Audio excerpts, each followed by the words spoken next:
How you doing? This is Mr. Sai. We're going over essential class quotes, better known as ECQs. It's a reading, writing, and critical thinking strategy that we used um, to help you with your writing skills and kind of get you away from summarizing and get you more to analyzing actual text.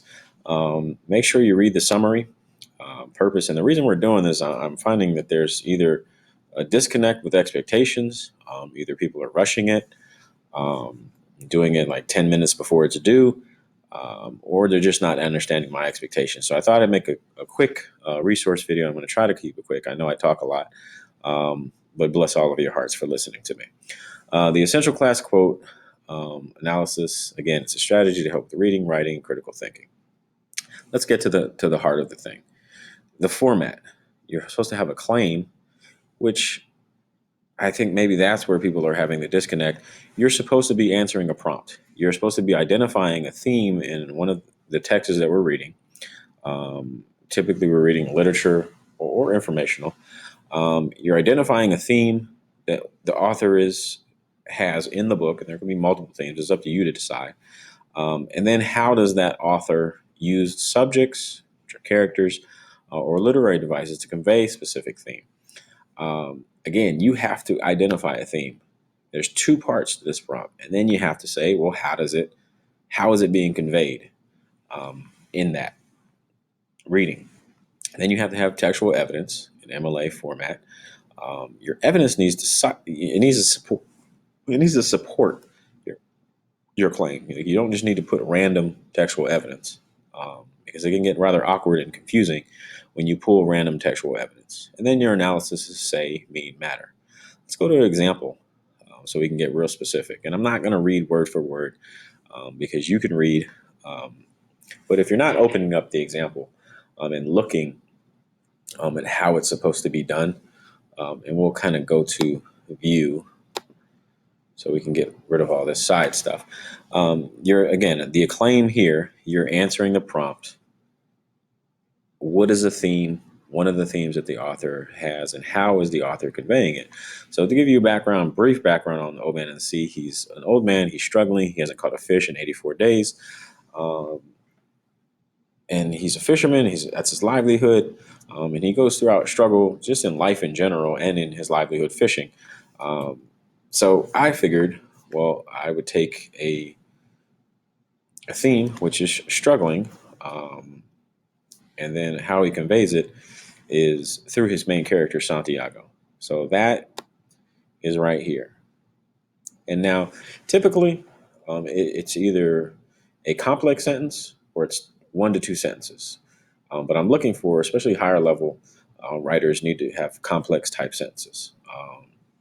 And we've gone over that, but I can help you if you need, again, a reminder. The quote down here, and make sure you look at this, these hyperlinks that I put throughout there. They're resources to help you. The quote, you have to introduce a quote. You don't just put a quote standing alone because it gets confusing. And it helps with syntax when you introduce the quote, kind of set the reader up, me, to let me know, okay, some brief background about what you're about to cite, and then you cite it. Now, don't put random textual support in here. Put support that actually supports your claim.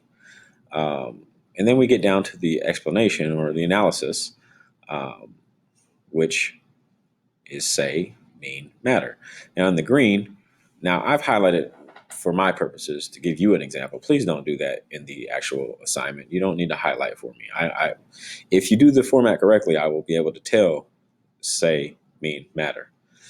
Now the say, some people are getting confused. They're just simply saying basically what they just used as textual evidence. I don't need that. That's not what the say is. The say is, well, you're supposed to say how this supports your claim. The mean is your interpretation. Well, what does it all mean? And then the matter, again, people are getting confused. How does it matter in general? Specifics. We're trying to get specific on why is it significant to the story? Why does it matter to the story? A lot of people are just leaving this part out and they're ending with say, mean. You can look at the matter as basically your conclusion sentence or sentences. Again, make sure you open these links that will kind of give you refreshers. Use the resources. It will help you. If you've forgotten what say, me, matter, well, here's the Prezi for you. And again, if you don't know how to cite, here's that for you. Um, you can also download extension, Google Chrome extensions. Cite this for me. It will cite it, and boom, there you have it. Again, you have technology. Please use it. Again, if you have any questions, please um, ask me. Send me an email. Say I don't get it. Stop by in the morning, lunch. Set an appointment after school.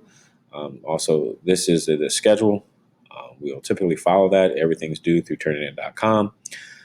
Please let me know if you have any questions. All right.